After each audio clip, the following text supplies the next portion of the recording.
En los albores de Europa, cuando los bosques primigenios se extendían como océanos verdes, desde las costas atlánticas hasta las estribaciones de los Alpes, una civilización florecía entre las sombras de los robles ancestrales.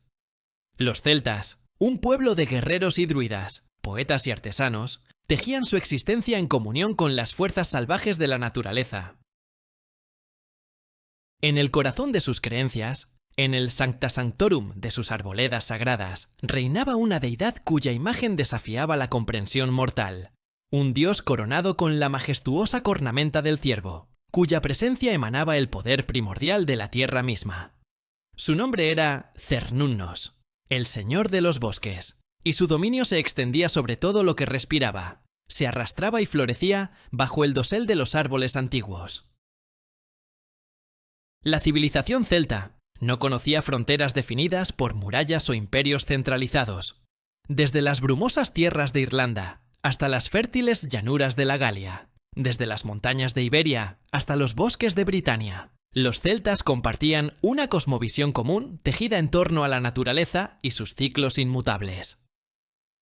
En este vasto territorio, donde los druidas ejercían como guardianes del conocimiento sagrado y los bardos preservaban las historias de dioses y héroes, Cernunnos emergía como una figura de importancia colosal. No era un dios de templos de piedra ni de ciudades bulliciosas. Su santuario era el bosque mismo, su altar los claros ocultos, donde la luz del sol apenas osaba penetrar.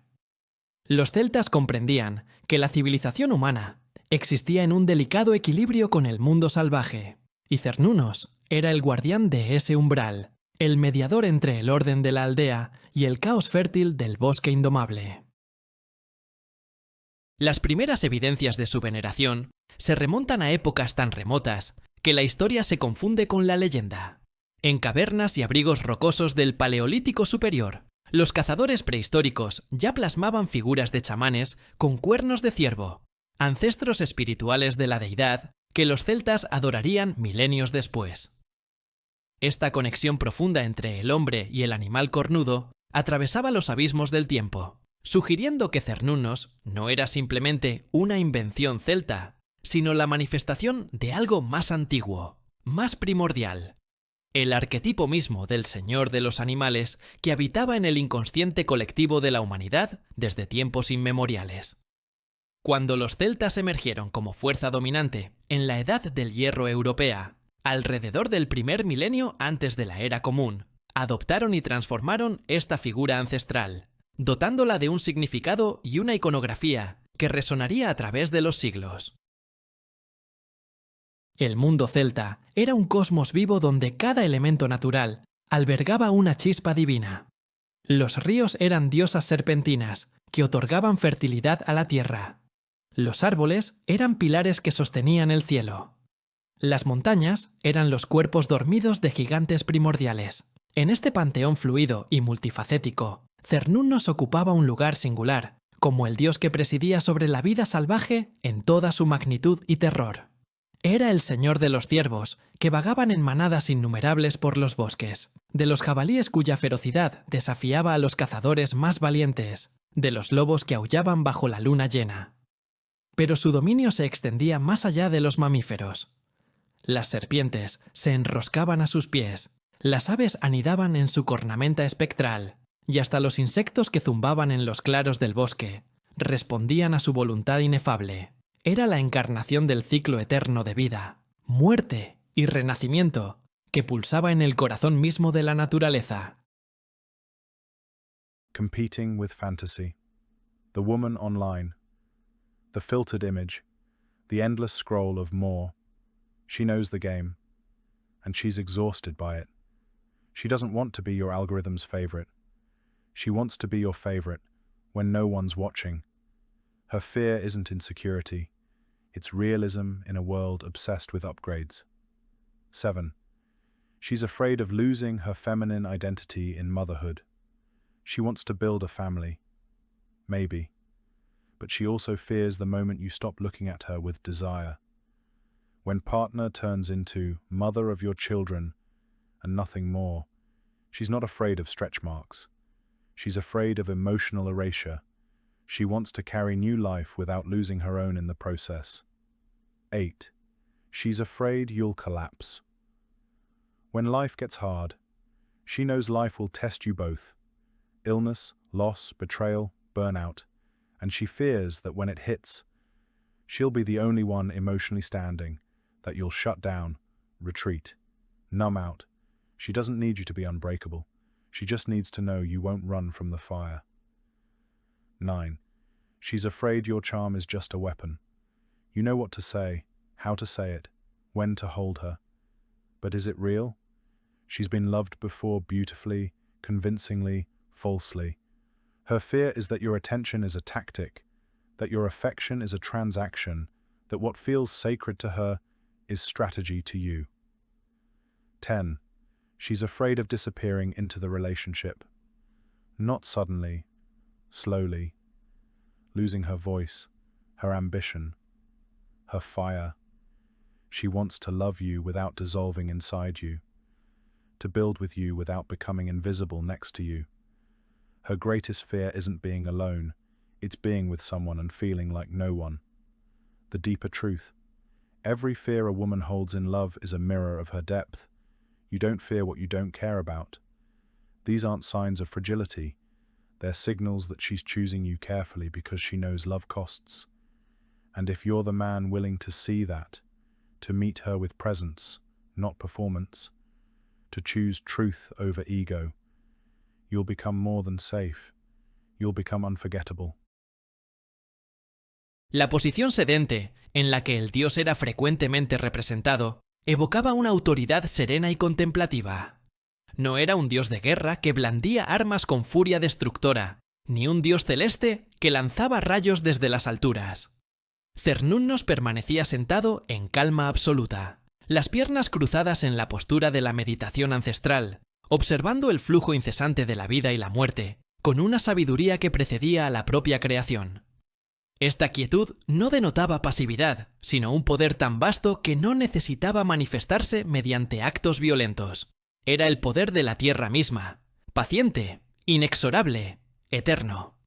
Los animales se reunían a su alrededor sin temor, reconociendo en él a su señor legítimo, mientras las serpientes con cabezas de carnero, criaturas que fusionaban el reptil ctónico con el mamífero viril, se enroscaban en su regazo como símbolos de fertilidad y transformación.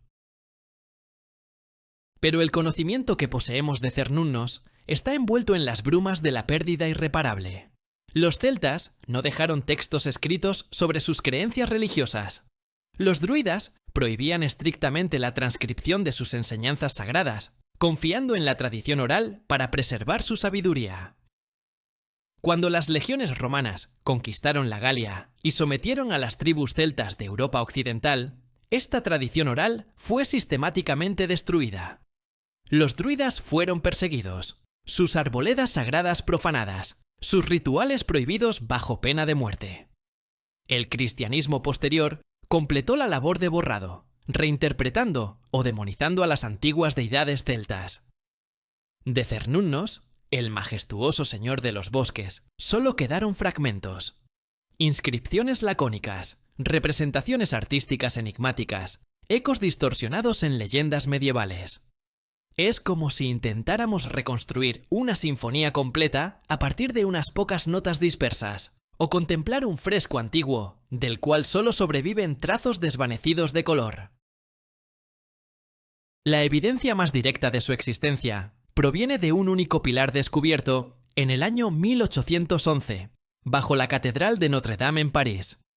Este pilar náutico, erigido por marineros galos durante el reinado del emperador Tiberio, en el siglo I de nuestra era, lleva inscrito el nombre Cernunnos, junto a la representación de un dios cornudo. Es la única inscripción conocida donde el nombre aparece explícitamente asociado a la imagen. Este hallazgo arqueológico, surgido de las entrañas de una de las ciudades más emblemáticas de Europa, reveló que el culto a Cernunnos había perdurado hasta los albores de la era cristiana, sobreviviendo en las tradiciones de los celtas galos que habitaban lo que hoy es Francia. Pero incluso esta prueba tangible plantea más preguntas que respuestas. ¿Cuál era exactamente su función en el panteón celta? ¿Qué rituales se celebraban en su honor? ¿Qué mitos narraban sus hazañas y sus poderes? Lo que sí sabemos, con certeza inmutable, es que Cernunnos encarnaba el misterio mismo de la naturaleza salvaje. En una época donde los bosques cubrían vastas extensiones del continente europeo, oscuros e impenetrables, habitados por bestias temibles y espíritus incognoscibles, los celtas comprendían que adentrarse en el bosque era cruzar un umbral sagrado. Era entrar en el dominio de Cernunnos, donde las leyes humanas perdían su validez y regían otras fuerzas más antiguas. Los cazadores le ofrecían plegarias antes de la cacería, no para asegurar una muerte fácil, sino para honrar el pacto ancestral entre predador y presa.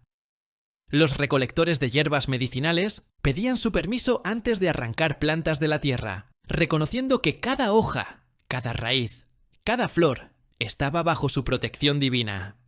El bosque no era un recurso que explotar, sino un reino sagrado que visitar con reverencia y gratitud. Así, en las brumas del tiempo, entre la realidad histórica y el mito eterno, emerge la figura de Cernunnos como un enigma que desafía nuestra comprensión moderna. Es un dios que no dejó templos grandiosos ni textos sagrados, pero cuya presencia impregna el alma misma de Europa. Su cornamenta se yergue como un puente entre el mundo mortal y lo divino, entre la civilización y la naturaleza salvaje, entre el pasado remoto y el presente inquieto. Y aunque los bosques primigenios han retrocedido ante el avance inexorable de la humanidad, aunque sus arboledas sagradas fueron taladas hace milenios, el espíritu de Cernunnos perdura, esperando en las sombras verdes que aún subsisten, recordándonos que somos parte de algo más vasto, más antiguo, más poderoso que nuestras efímeras construcciones de piedra y acero. Los artesanos celtas no creaban imágenes de sus dioses por capricho o vanidad estética. Cada trazo, cada símbolo, cada elemento que componía la representación de una deidad encerraba significados profundos que trascendían la mera apariencia visual. En el caso de Cernunnos, la iconografía que lo define constituye un lenguaje sagrado, cuyas palabras son formas y símbolos. Un código cifrado que revela la naturaleza esencial del dios cornudo a quienes poseen los ojos para ver más allá de la superficie. Cuando contemplamos las representaciones antiguas de Cernunnos, que han sobrevivido al paso implacable de los milenios, no estamos simplemente observando arte arcaico. Estamos enfrentando un sistema completo de pensamiento religioso cristalizado en metal, piedra y arcilla. Cada elemento de su iconografía es una puerta que se abre hacia las profundidades de la cosmología celta, invitándonos a descifrar los misterios que nuestros ancestros consideraban sagrados. La cornamenta que corona la cabeza de Cernunnos es, sin duda alguna, el rasgo más distintivo e impactante de su apariencia divina. No son cuernos de toro ni de carnero, símbolos de fuerza bruta o belicosidad desafiante, sino la majestuosa cornamenta ramificada del ciervo, ese animal que los celtas veneraban como encarnación de la nobleza natural y la conexión con los ciclos estacionales. En las representaciones antiguas, esta cornamenta se yergue imponente, con múltiples puntas que se ramifican como las ramas de un árbol sagrado, cada una de ellas simbolizando un aspecto de su dominio sobre el mundo natural. Los celtas observaban cómo los ciervos renovaban sus cornamentas cada año, dejando caer las antiguas durante el invierno y desarrollando otras nuevas en primavera, y en este proceso reconocían el eterno ciclo de muerte y renacimiento que gobernaba toda la existencia. La cornamenta de Cernunnos no era simplemente un adorno divino, era el símbolo supremo de la regeneración perpetua, de la capacidad de la naturaleza para renovarse constantemente, de la promesa de que tras cada muerte vendría inevitablemente un nuevo nacimiento. Pero la cornamenta poseía significados aún más profundos que penetraban en las capas más esotéricas de la sabiduría druídica. Los druidas enseñaban que el ciervo era el animal que transitaba con mayor facilidad entre los mundos, capaz de adentrarse en las regiones más oscuras y salvajes del bosque, donde ningún ser humano osaba aventurarse, y retornar ileso al mundo de los hombres. Su cornamenta funcionaba como una antena espiritual que captaba las energías sutiles del cosmos, conectando la Tierra con las esferas celestes en una red invisible de poder. Cuando Cernunnos exhibía su cornamenta ramificada, estaba afirmando su rol como mediador supremo entre lo salvaje y lo civilizado, entre lo visible y lo invisible, entre los dioses y los mortales. Cada punta de su corona de astas era un canal de comunicación con las fuerzas primordiales, y juntas formaban un árbol cósmico invertido cuyas raíces se hundían en el cielo y cuyas ramas tocaban la tierra, invirtiendo el orden natural para revelar verdades ocultas. La postura sedente en la que Cernunnos aparece representado desafía las convenciones típicas de las deidades guerreras que dominaban muchos panteones antiguos. Mientras otros dioses se mostraban de pie en actitud marcial, blandiendo armas o montando corceles de guerra, Cernunnos permanece sentado en el suelo con las piernas cruzadas, adoptando lo que milenios después sería reconocido como la postura de loto característica de las tradiciones meditativas orientales. Esta similitud sorprendente ha llevado a especular sobre conexiones antiguas entre las tradiciones espirituales celtas y las de Asia, aunque tales vínculos permanecen envueltos en el misterio. Lo que resulta innegable es el significado profundo de esta postura.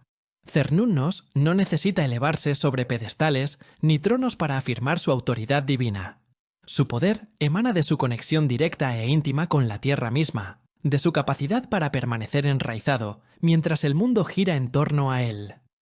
Es la quietud del eje alrededor del cual rota el cosmos, la serenidad imperturbable del centro inmóvil en medio del movimiento perpetuo. Esta postura sedente comunica también una profunda sabiduría contemplativa que contrasta marcadamente con la imagen del dios activo que interviene constantemente en los asuntos mortales. Cernunnos observa, contempla, comprende, pero no juzga ni castiga con la ira caprichosa que caracterizaba a tantas deidades antiguas. Su posición sugiere una paciencia infinita, la capacidad de esperar mientras las estaciones se suceden y los ciclos naturales completan sus revoluciones eternas.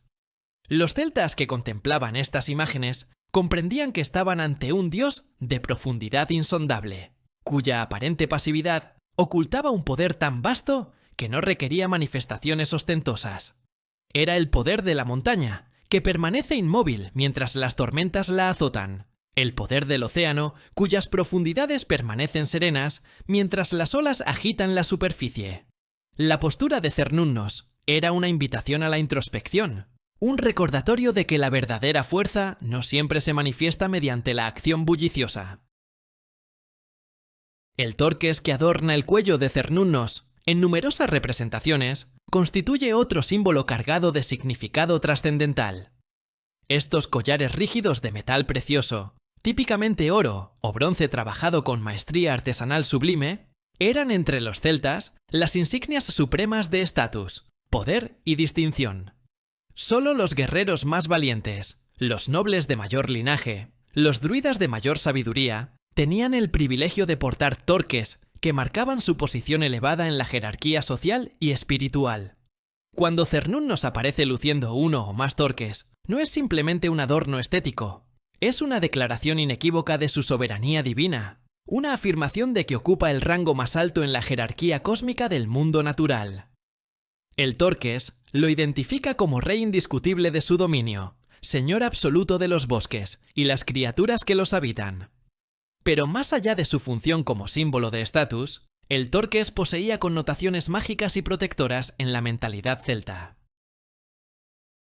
Los torques eran considerados objetos de poder en sí mismos, capaces de canalizar energías sobrenaturales y conferir protección contra fuerzas malignas.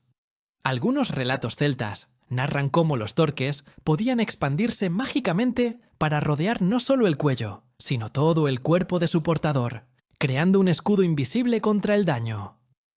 Cuando vemos a Cernunnos portando estos collares sagrados, entendemos que su cuerpo está permanentemente protegido por un aura de poder divino que lo hace invulnerable a las amenazas terrenales.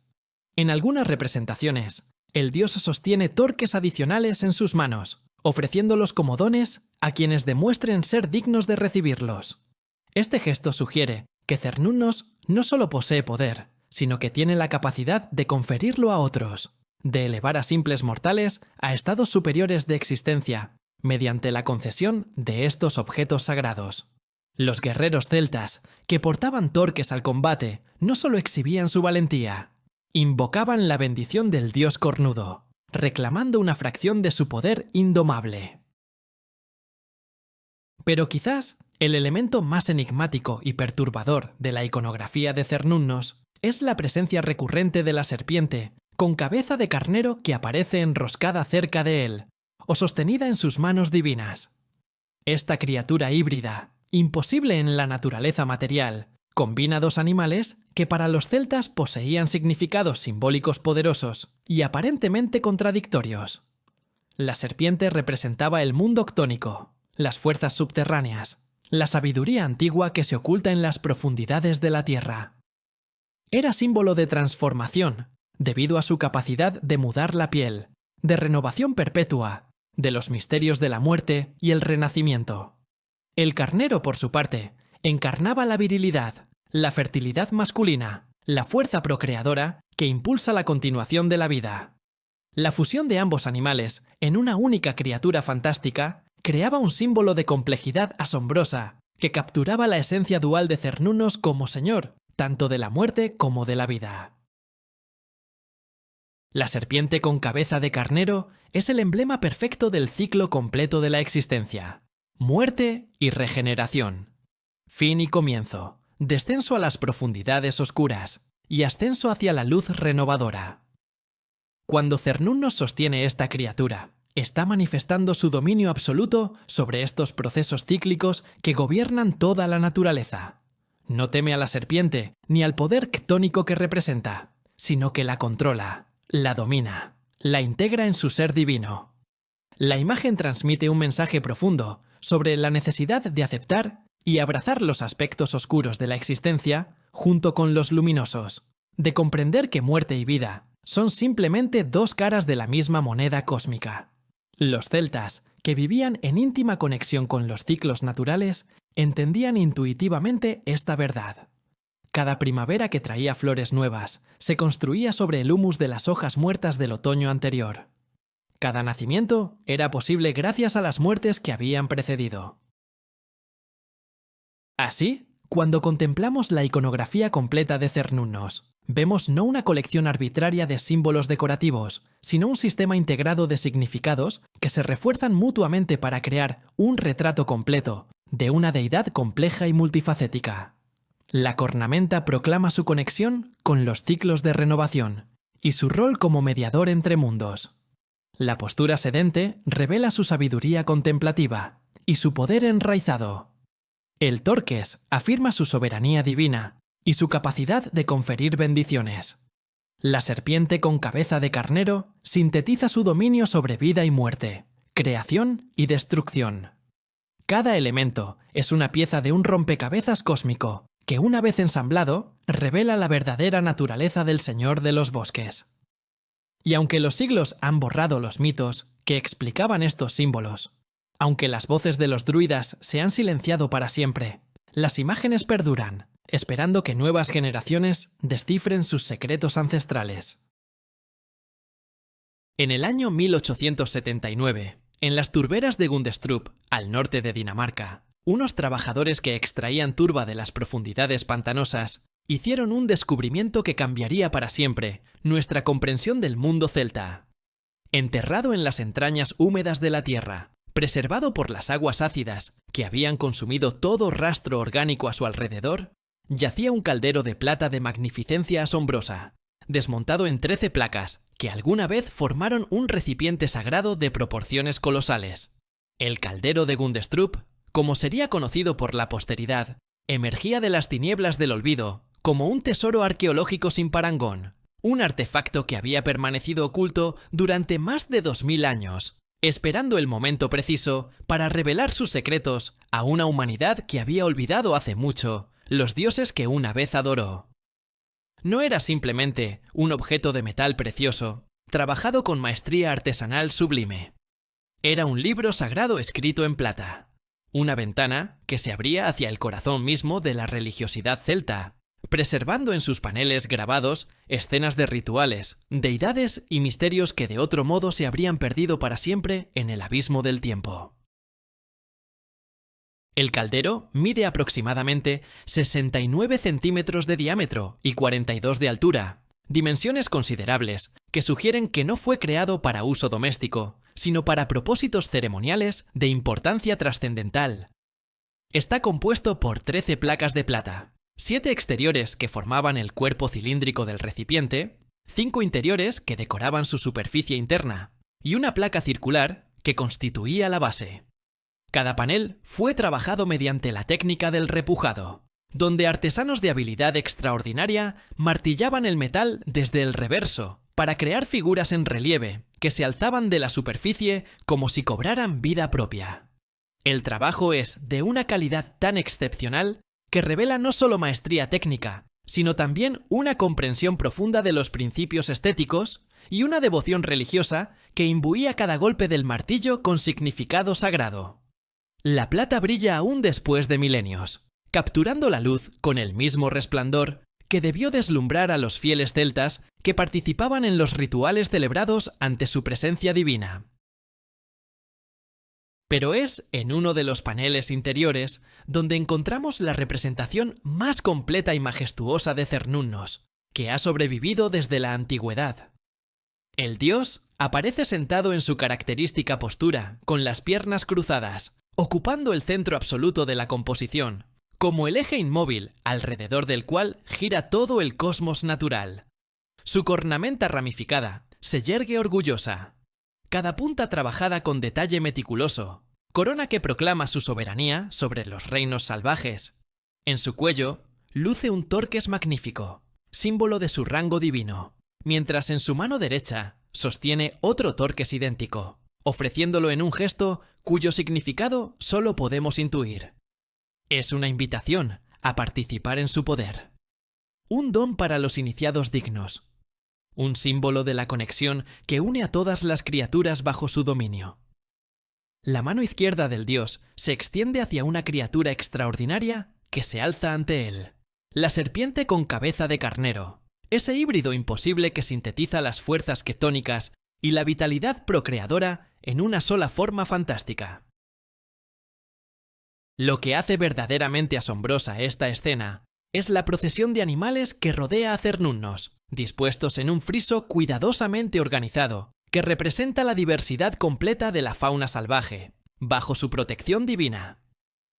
A la derecha del dios, un ciervo majestuoso alza su cornamenta, en un gesto que parece reflejar la del propio Cernunnos, como si animal y deidad fueran reflejos mutuos, manifestaciones diferentes de la misma esencia primordial. Más allá del ciervo, otros animales desfilan en procesión solemne. Un jabalí de aspecto feroz, símbolo de la fuerza bruta y la valentía indomable que los guerreros celtas veneraban. Lobos que acechan en las sombras. Criaturas fantásticas que combinan elementos de diferentes especies en fusiones oníricas. Pero no hay caos en esta multitud animal. Cada criatura ocupa su lugar designado. Cada una mira hacia el dios cornudo en actitud de reverencia absoluta. Es una representación visual del concepto celta de Cernunnos, como señor supremo de toda vida salvaje, el pastor divino que guía a sus rebaños de bestias con autoridad serena. A la izquierda de Cernunnos, la escena se vuelve aún más intrigante. Aparece un niño o figura juvenil que parece acercarse al dios, quizás como peticionario o iniciado que busca la bendición divina. La inclusión de esta figura humana rompe la simetría animal de la composición y sugiere que el panel no solo representa el dominio de Cernunnos sobre la naturaleza salvaje, sino también su relación con la humanidad. Los druidas enseñaban que existían momentos liminales donde los mortales podían cruzar el umbral que separaba el mundo civilizado del reino salvaje, y que en esos momentos era posible encontrarse con el dios cornudo y recibir su sabiduría ancestral. La figura juvenil en el caldero podría representar precisamente uno de estos encuentros sagrados, un momento de epifanía, donde lo humano y lo divino, lo domesticado y lo salvaje, se encuentran en comunión mística. La posición del niño, avanzando hacia Cernunnos, con lo que parece reverencia temerosa, captura la ambivalencia fundamental que los celtas sentían hacia el mundo natural. Fascinación mezclada con terror, atracción entrelazada con respeto profundo. Los otros paneles del caldero complementan esta escena central, con representaciones de deidades adicionales, procesiones guerreras, sacrificios rituales y escenas mitológicas, cuyo significado exacto permanece envuelto en misterio. Uno de los paneles exteriores muestra una procesión de soldados de infantería y caballería que marchan hacia lo que parece ser una figura divina de tamaño colosal. Otro panel representa lo que podría ser un sacrificio ritual donde una figura gigantesca sumerge a un guerrero en un caldero, posiblemente representando rituales de renacimiento o iniciación. Hay también representaciones de otros dioses celtas, cuyas identidades exactas son objeto de debate entre los académicos. Una diosa rodeada de pájaros, un dios con una rueda solar, figuras que luchan contra monstruos fantásticos. Cada escena es una pieza de un rompecabezas religioso complejo, que revela la riqueza y sofisticación del pensamiento teológico celta, un sistema de creencias tan elaborado como los de Grecia o Roma, pero expresado en un lenguaje visual diferente. El origen exacto del caldero de Gundestrup ha sido objeto de intenso debate académico que continúa hasta nuestros días.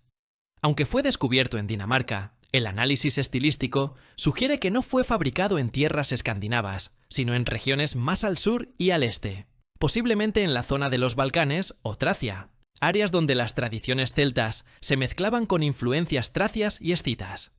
La composición química de la plata apunta hacia minas del sureste de Europa, y algunos de los motivos decorativos muestran similitudes con el arte tracio del período helenístico. Sin embargo, el contenido iconográfico es inequívocamente celta. Las deidades representadas, los símbolos empleados, las escenas rituales, todo apunta hacia una cosmología celta, aunque ejecutada por artesanos, que quizás incorporaron técnicas y estilos de otras tradiciones culturales. Esta mezcla de influencias no disminuye el valor del caldero como testimonio de la religión celta. Al contrario, demuestra la extensión geográfica de la cultura celta y su capacidad para absorber e integrar elementos de otras civilizaciones, manteniendo su identidad esencial. La presencia del caldero en una turbera danesa plantea preguntas fascinantes sobre su deposición final. ¿Por qué fue desmontado cuidadosamente y sumergido en el pantano? La arqueología ha revelado que los celtas consideraban las turberas, lagos y ríos como lugares sagrados, donde el mundo mortal se encontraba con el reino de los dioses y los espíritus. Depositar objetos valiosos en estas aguas era un acto ritual de ofrenda, un sacrificio que devolvía a la tierra lo que la tierra había provisto. El caldero no fue escondido para protegerlo de ladrones, ni abandonado accidentalmente. Fue entregado deliberadamente a las profundidades acuosas, como regalo para los dioses, completando así su ciclo sagrado. Durante más de 2 milenios permaneció sumergido, las aguas turbosas, preservando el metal precioso, mientras todo lo orgánico a su alrededor se descomponía y desaparecía, hasta que el destino, o los dioses, decidieron que era momento de revelarlo nuevamente a ojos mortales. Cuando contemplamos el caldero de Gundestrup hoy, exhibido en el Museo Nacional de Dinamarca, no estamos simplemente observando un artefacto antiguo de valor arqueológico incalculable. Estamos mirando a través de un portal que nos transporta 2000 años atrás, hacia un tiempo donde los bosques cubrían Europa, donde los druidas oficiaban ceremonias en arboledas sagradas, donde el canto de los bardos preservaba las historias de dioses y héroes. Las figuras repujadas en la plata son ventanas hacia un mundo perdido, ecos visuales de rituales cuyo sonido se ha silenciado para siempre. Cuando vemos a Cernunnos sentado en majestuosa serenidad, rodeado de sus animales sagrados, sosteniendo los símbolos de su poder divino, experimentamos un momento de conexión directa con la espiritualidad de nuestros ancestros celtas. El caldero es más que metal precioso trabajado con maestría. Es un libro sagrado que nos habla en el lenguaje universal de las imágenes, preservando verdades eternas sobre la relación entre la humanidad y la naturaleza, entre lo mortal y lo divino, entre el orden civilizado y el caos fértil del mundo salvaje que palpita justo más allá de nuestras puertas. En el corazón de la cosmología celta, Cernunnos no era simplemente un observador distante de la naturaleza, sino su participante activo y señor absoluto, el dios que encarnaba la fuerza vital misma que pulsaba en cada criatura que respiraba, se arrastraba o volaba bajo el dosel infinito del cielo. Su dominio se extendía desde las copas más altas de los robles ancestrales hasta las profundidades oscuras de las madrigueras subterráneas, abarcando todo el espectro de la existencia salvaje en una red de poder tan vasta que desafiaba la comprensión mortal. Los celtas comprendían intuitivamente que la vida no era un don gratuito, sino un préstamo temporal concedido por fuerzas mayores, y que cada criatura existía gracias a la voluntad benevolente del dios cornudo que presidía sobre los ciclos eternos de nacimiento, crecimiento, reproducción y muerte. Adentrarse en el bosque no era simplemente caminar entre árboles, era penetrar en el Sancta Sanctorum de Cernunnos, donde cada hoja que temblaba con la brisa, cada animal que cruzaba el sendero, cada insecto que zumbaba en el aire cargado de humedad, existía bajo su mirada omnipresente y su protección divina. El título de Señor de los Animales que los celtas otorgaban a Cernunnos no era meramente honorífico ni metafórico, representaba una relación real y tangible entre el dios y las bestias salvajes que poblaban los bosques primigenios de Europa. Los ciervos, con su elegancia natural y su capacidad de moverse silenciosamente entre los árboles como espíritus encarnados, eran considerados sus mensajeros predilectos, extensiones vivientes de su voluntad divina. Las manadas que vagaban por los claros del bosque no eran simplemente agregaciones casuales de animales, sino comunidades organizadas bajo el gobierno invisible de Cernunnos, cada ciervo ocupando su lugar en una jerarquía natural que reflejaba el orden cósmico.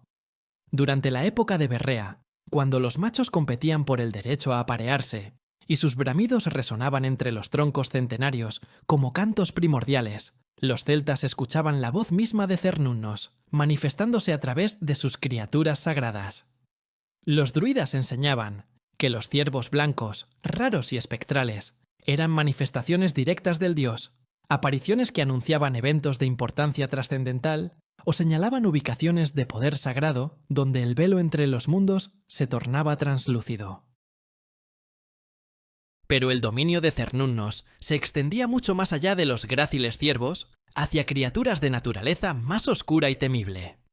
Los jabalíes, bestias de ferocidad legendaria, cuya furia en combate era capaz de destrozar a los cazadores más experimentados, también respondían a su llamado soberano. Estos animales representaban el aspecto más salvaje e indomable de la naturaleza, la fuerza bruta que se resistía a la domesticación y que recordaba constantemente a la humanidad que el mundo natural no existía para servir a los caprichos mortales. Los guerreros celtas, que llevaban emblemas de jabalí en sus escudos y estandartes, no solo invocaban la valentía del animal, sino que reclamaban una conexión con Cernunnos, solicitando que el dios les concediera la misma furia inextinguible que animaba a sus bestias sagradas. La caza del jabalí era simultáneamente un acto de supervivencia práctica y un ritual religioso, donde los cazadores debían pedir permiso al dios cornudo antes de adentrarse en su territorio y dar muerte a una de sus criaturas, ofreciendo después la primera porción de carne como sacrificio de gratitud. Los lobos, depredadores nocturnos, cuyo aullido bajo la luna llena enviaba escalofríos por la espalda de los aldeanos, también pertenecían al reino de Cernunnos. Estos cazadores sociales, que operaban en manadas coordinadas con una inteligencia casi humana, eran vistos como reflejos de las tribus guerreras celtas mismas, unidos por lazos de lealtad inquebrantable, siguiendo a líderes alfa, cuya autoridad se ganaba mediante fuerza y astucia, moviéndose por los bosques con propósito letal. Los druidas observaban cómo los lobos regulaban las poblaciones de herbívoros, impidiendo que los ciervos y otros animales se multiplicaran hasta agotar los recursos del bosque, y reconocían en este comportamiento la sabiduría de Cernunnos, manifestándose a través de sus servidores carnívoros. El lobo no era enemigo de la naturaleza, sino su guardián, el agente mediante el cual El dios cornudo mantenía el equilibrio delicado que permitía a todas las especies prosperar sin destruir el ecosistema que las sustentaba. Esta comprensión profunda de la ecología, aunque no expresada en términos científicos modernos, demostraba una sabiduría ancestral que reconocía la interconexión fundamental de todas las formas de vida. Pero el aspecto de Cernunnos, como señor de la vida salvaje, se entrelazaba inextricablemente con su rol como dios de la fertilidad, fuerza generadora que aseguraba la continuación perpetua de la existencia. La fertilidad en el pensamiento celta no era un concepto limitado a la reproducción humana o agrícola. Abarcaba la fecundidad total de la naturaleza, la capacidad de la tierra para producir vida en abundancia infinita, el impulso primordial que llevaba a toda criatura a buscar pareja y perpetuar su linaje. La serpiente con cabeza de carnero, que aparece tan frecuentemente asociada a Cernunnos, simbolizaba precisamente esta fuerza generadora.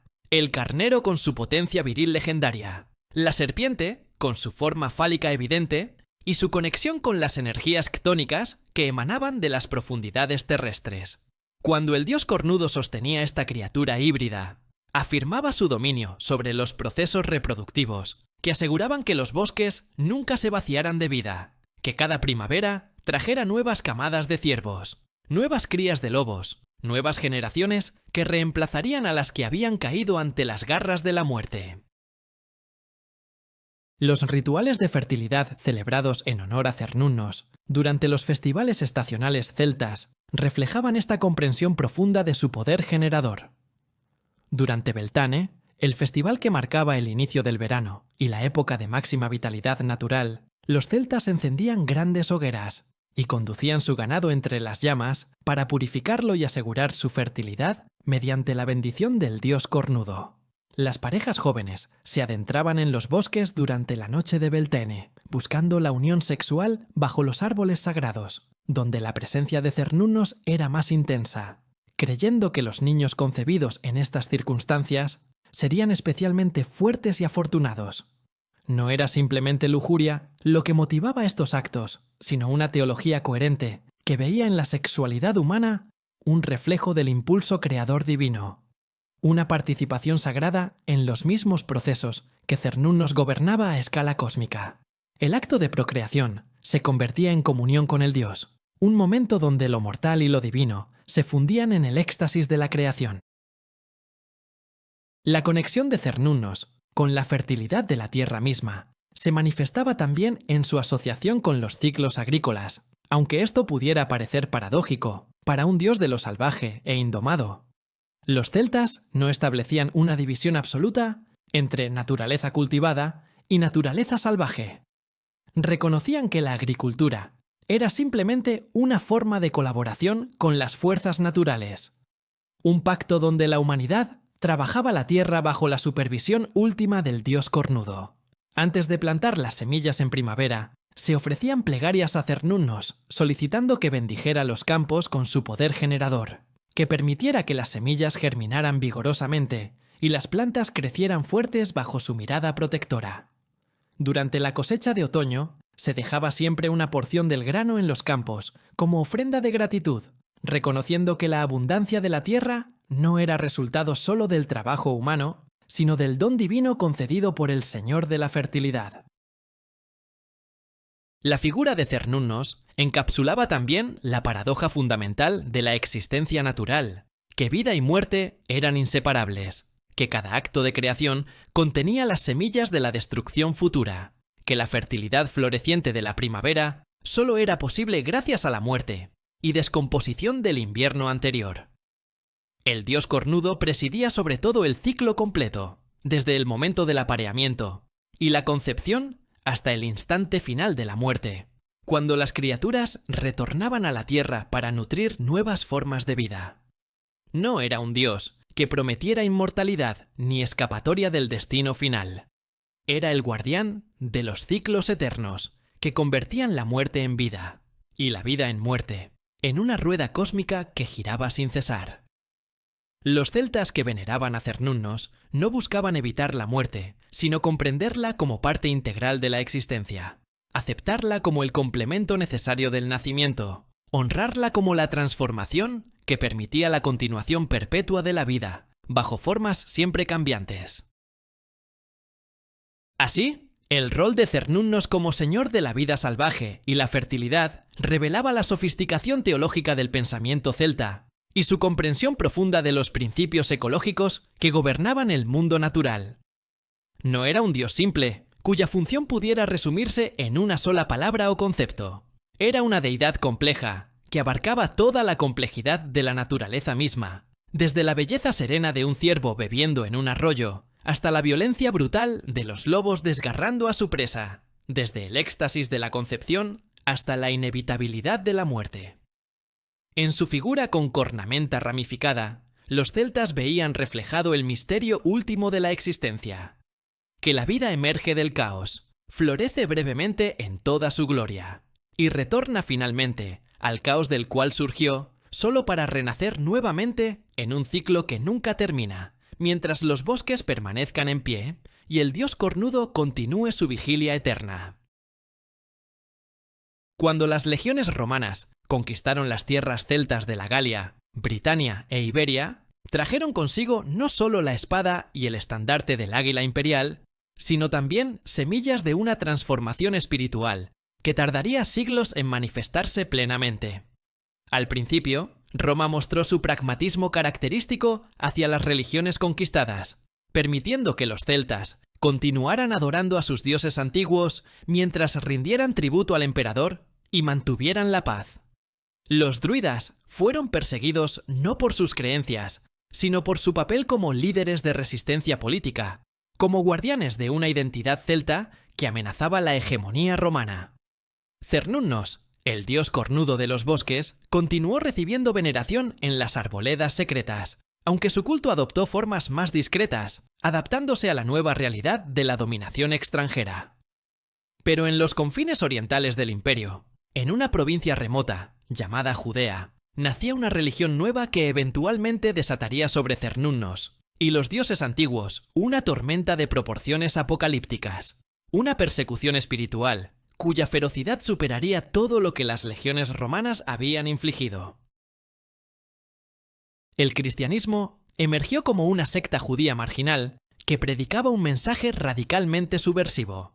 Existía un solo Dios verdadero, creador omnipotente del universo, y todas las demás deidades adoradas por la humanidad no eran sino demonios disfrazados, espíritus malignos que buscaban apartar a las almas de la salvación eterna. Esta doctrina, que los primeros cristianos defendieron con fervor misionero inquebrantable, incluso frente a la persecución y el martirio, no dejaba espacio para la coexistencia pacífica con otras religiones que había caracterizado al mundo pagano.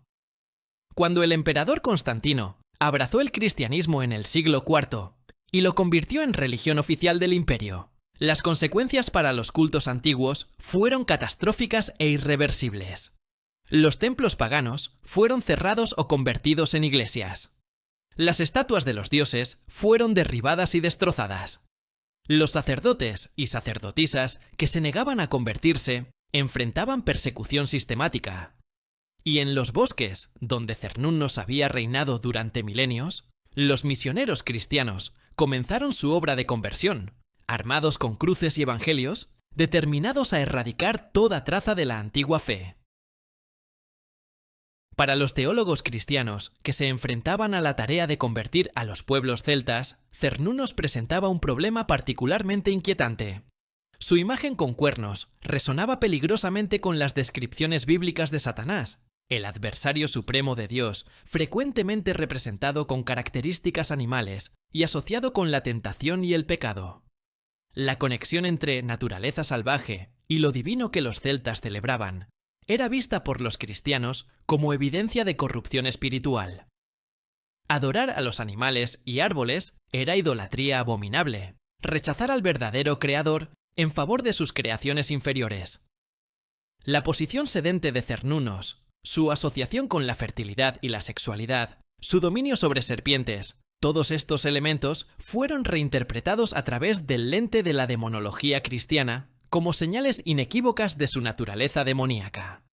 Lo que para los celtas había sido sagrado y venerado durante generaciones incontables, fue declarado malvado y perverso por los nuevos sacerdotes que llegaban desde Roma con sus libros extranjeros y su dios celoso. La transformación iconográfica fue deliberada y sistemática. Los artistas cristianos medievales comenzaron a representar al diablo con cuernos prominentes, pezuñas hendidas y una asociación íntima con los bosques oscuros, donde acechaba para tentar a los cristianos virtuosos hacia la perdición. Estas representaciones no surgieron del vacío, eran apropiaciones conscientes de la imagen de Cernunnos, un esfuerzo calculado para demonizar literalmente al antiguo dios cornudo, transformándolo en el enemigo arquetípico de la salvación cristiana. Las serpientes, que habían sido símbolos de sabiduría y renacimiento, en el pensamiento celta, fueron reinterpretadas como manifestaciones del mal, recordatorios de la serpiente que tentó a Eva en el jardín del Edén. La sexualidad y fertilidad que Cernunnos representaba fueron declaradas pecaminosas fuera del contexto estrictamente regulado del matrimonio cristiano.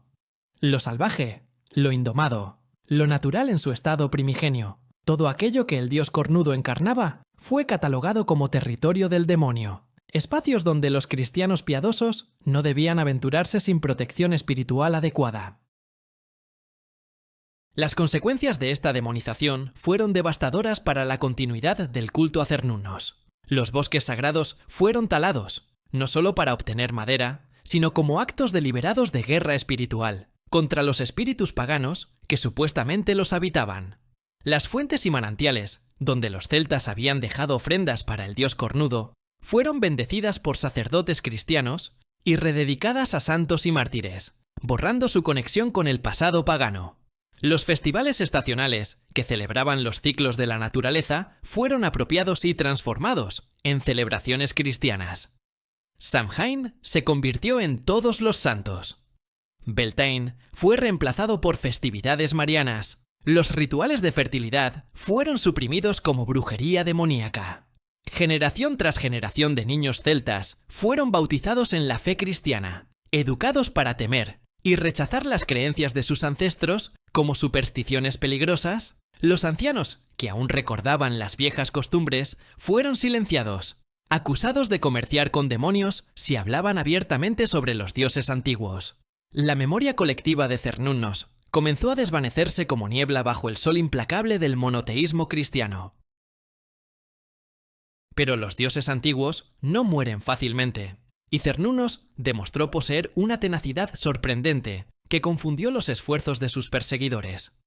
En las regiones rurales más remotas, donde la autoridad de la Iglesia era débil y las antiguas costumbres estaban profundamente arraigadas, el culto al dios cornudo continuó en secreto, disfrazado bajo capas de simbolismo cristiano o practicado en la oscuridad absoluta de la noche, cuando ningún sacerdote podía observar.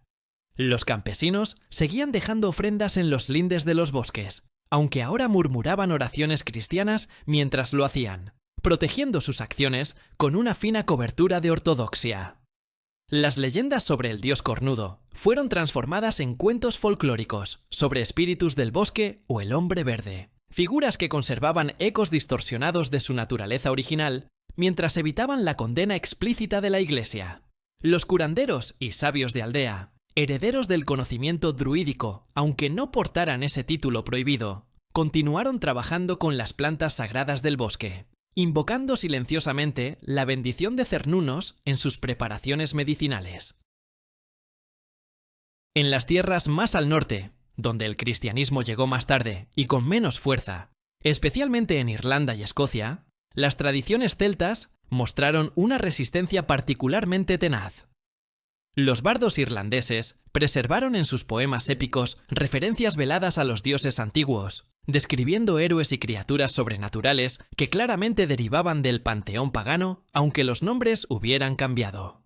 Los manuscritos iluminados, producidos en monasterios irlandeses durante la Edad Media, incorporaban motivos artísticos claramente paganos, entrelazados con imaginería cristiana, creando fusiones sincréticas donde Cernunnos podía ocultarse en los márgenes decorados, camuflado como ornamentos sin significado religioso aparente. Las cruces celtas, que surgieron como símbolo distintivo del cristianismo irlandés, combinaban la cruz cristiana con círculos que evocaban símbolos solares paganos, testimonio físico de cómo las dos tradiciones se habían entrelazado de formas complejas, que ninguna autoridad eclesiástica podía desenmarañar completamente. Los cazadores medievales desarrollaron una relación ambivalente con Cernunnos, que revelaba la persistencia de su influencia cultural. Aunque oficialmente eran cristianos devotos, muchos seguían observando rituales secretos antes de la cacería, que derivaban directamente de las antiguas costumbres paganas de pedir permiso al señor de los animales.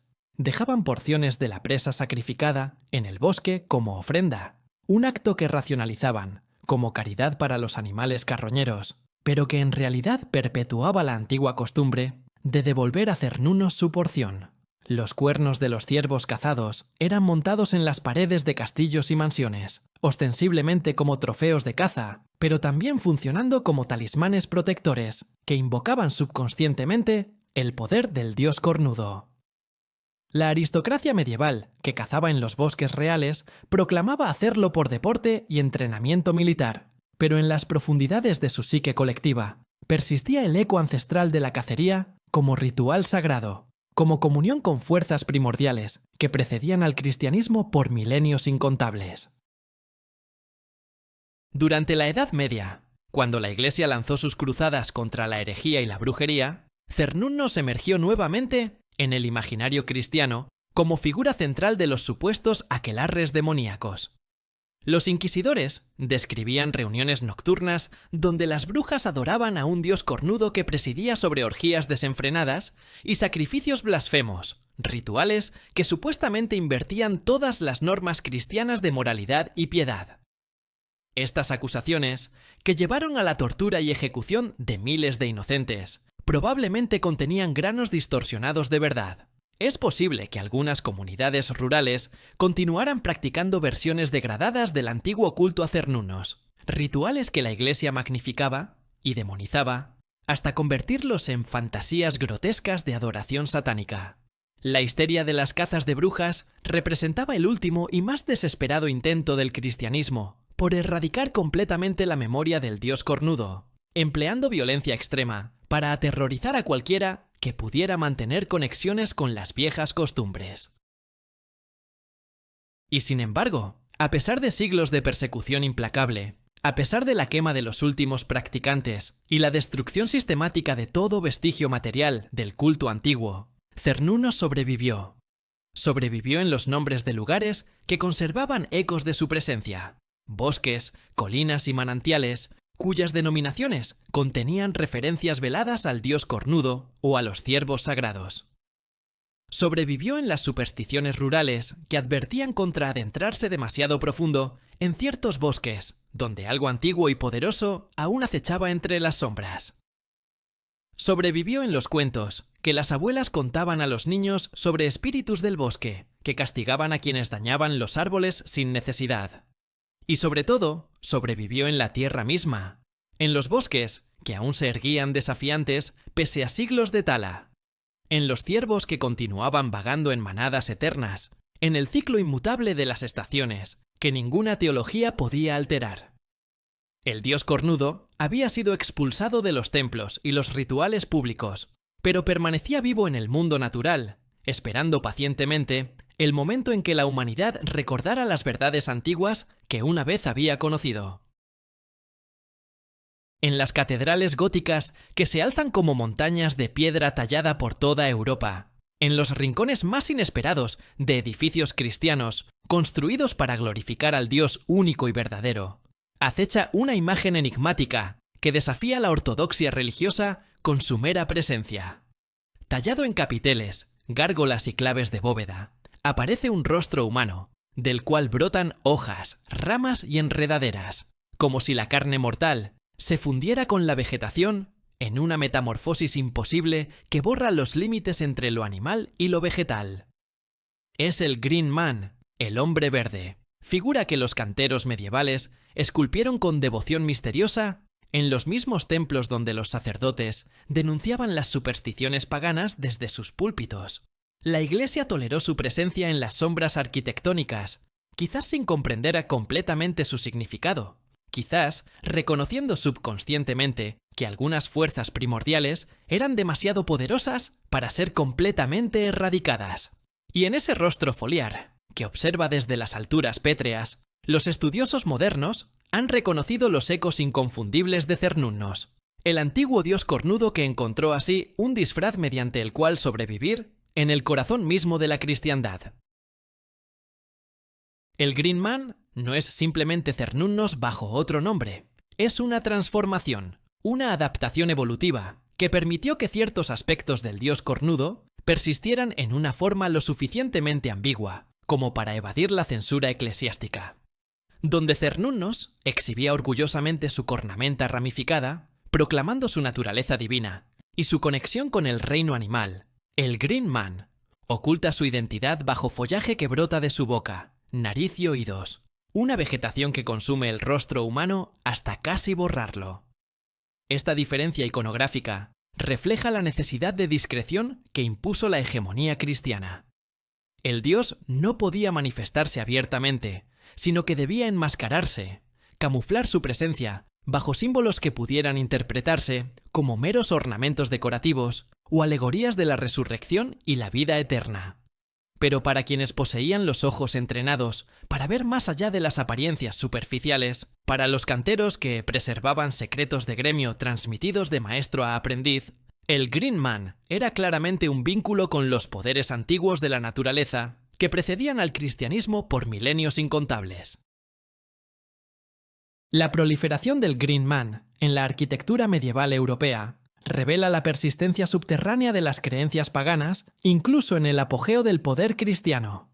Desde Inglaterra hasta Alemania, desde Francia hasta Italia, estas imágenes aparecen con variaciones regionales, pero manteniendo su esencia fundamental: el rostro humano fusionado con la vegetación, la disolución de las fronteras entre humanidad y naturaleza salvaje.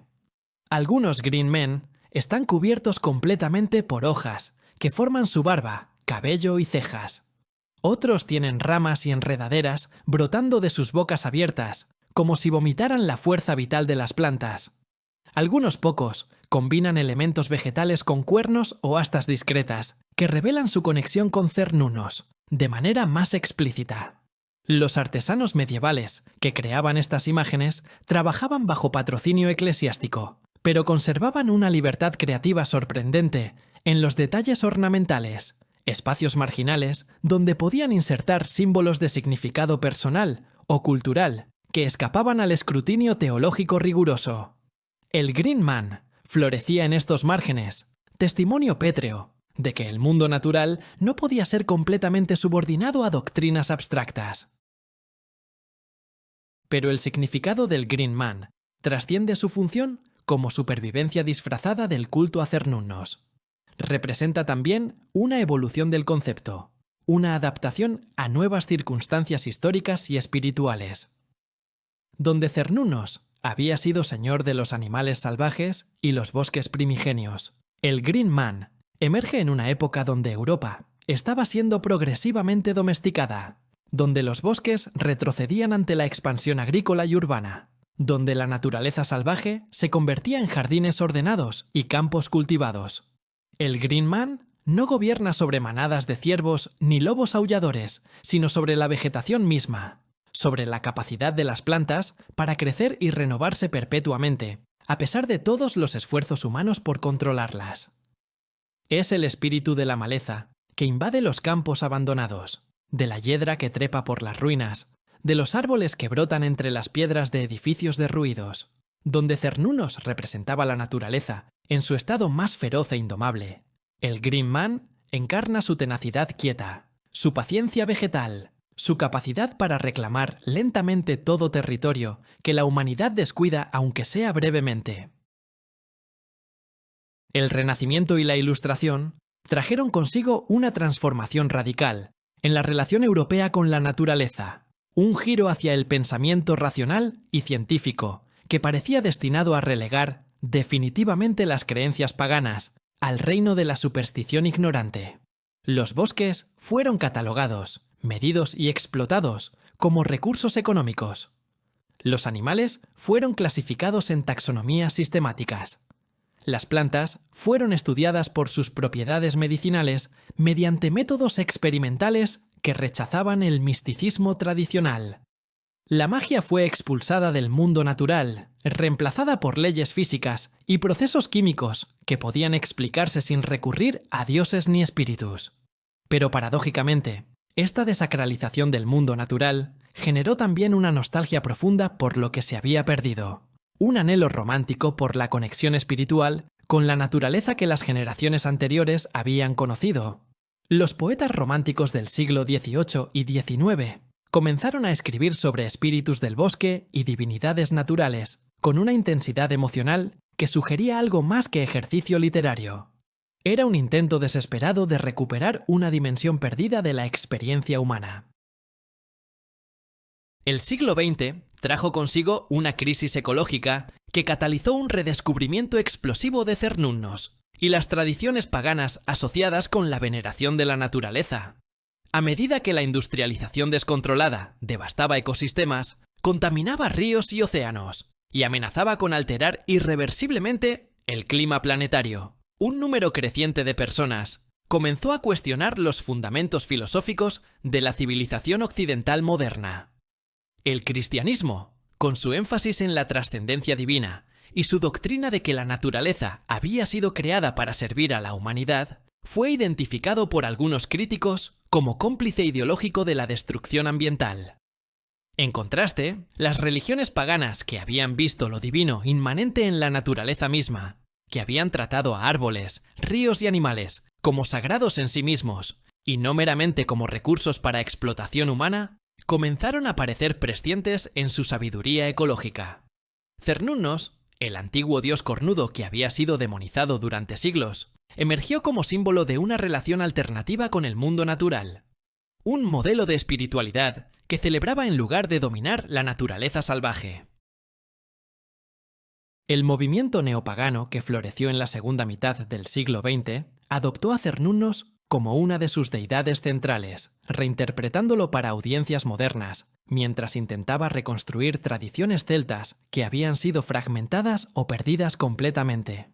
Wicanos, druidas contemporáneos y otros practicantes de espiritualidades basadas en la naturaleza crearon rituales nuevos en honor al dios cornudo, celebrando los solsticios y equinoccios con ceremonias que mezclaban investigación histórica genuina con innovación creativa necesaria para llenar las lagunas en el registro arqueológico. Estos neopaganos no pretendían simplemente recrear el pasado antiguo, reconociendo que tal empresa era imposible dada la pérdida de tradición oral y la transformación radical del contexto cultural. En cambio, buscaban capturar el espíritu esencial de la relación celta con la naturaleza, adaptándolo a las necesidades espirituales de individuos modernos que vivían en ciudades de concreto, pero anhelaban conexión con algo más profundo, más antiguo, más auténtico que el consumismo materialista que dominaba la cultura contemporánea. En la literatura fantástica y el cine moderno, Cernunnos y el Green Man han experimentado un renacimiento cultural que ha llevado su imagen a audiencias masivas que jamás podrían ser alcanzadas por rituales neopaganos. Desde las novelas de fantasía épica que pueblan los bestsellers hasta las películas de Hollywood que recrean mundos mitológicos con efectos visuales espectaculares, el arquetipo del dios cornudo reaparece constantemente bajo diversas formas y nombres. El Ent Barbol de Tolkien, criaturas arbóreas que hablan con sabiduría antigua y marchan a la guerra cuando los bosques son amenazados, captura aspectos esenciales del Green Man y su furia ante la destrucción de la naturaleza. Las representaciones cinematográficas de dioses de la naturaleza en películas como Princess Mononoke de Miyazaki muestran deidades cornudas que gobiernan sobre los bosques con poder terrible y magnificente. Estas manifestaciones culturales populares funcionan como vectores mediante los cuales Cernunnos infiltra la conciencia colectiva moderna, plantando semillas de reconocimiento arquetípico en espectadores que pueden no conocer nada sobre historia celta, pero responden instintivamente a la imagen del señor cornudo de los bosques. El arte contemporáneo ha abrazado también la figura de Cernunnos, con entusiasmo renovado, produciéndose pinturas, esculturas y obras multimedia que reinterpretan el dios antiguo a través de sensibilidades estéticas modernas. Artistas ambientalistas utilizan su imagen para comentar sobre la crisis ecológica, creando obras que yuxtaponen la majestuosidad del dios cornudo con escenas de deforestación y contaminación, recordatorios visuales potentes de lo que la humanidad ha perdido en su prisa por dominar la naturaleza. Tatuajes de Cernunnos adornan los cuerpos de individuos que buscan marcar permanentemente su compromiso con valores ecológicos o su conexión espiritual con tradiciones ancestrales. Festivales de música y cultura celta, celebrados anualmente en numerosos países, incorporan representaciones teatrales y artísticas del dios cornudo, manteniendo viva su memoria mediante performances que educan mientras entretienen. Esta proliferación cultural asegura que Cernunnos permanezca presente en el imaginario colectivo, que cada nueva generación encuentre y se relacione con su arquetipo, de maneras que resuenan con sus propias experiencias y preocupaciones. Así llegamos al final de este viaje a través de los milenios, desde los bosques primigenios de la Europa celta hasta el mundo hiperconectado del siglo XXI. Cernunnos, el dios cornudo que una vez recibió veneración en arboledas sagradas, ahora taladas hace mucho, que fue demonizado y casi borrado de la memoria colectiva durante siglos de hegemonía cristiana, ha demostrado una capacidad de supervivencia y adaptación que desafía todos los esfuerzos por eliminarlo. En el Green Man encontró un disfraz mediante el cual persistir en las sombras arquitectónicas. En el neopaganismo moderno encontró devotos nuevos que reconstruyen sus rituales. En la cultura popular encontró vehículos mediante los cuales alcanzar millones de almas. Su resurgimiento no es simplemente nostalgia anticuada, ni romanticismo ingenuo. Refleja una necesidad humana profunda de reconectar con la naturaleza, en una época donde esa conexión se ha vuelto peligrosamente tenue.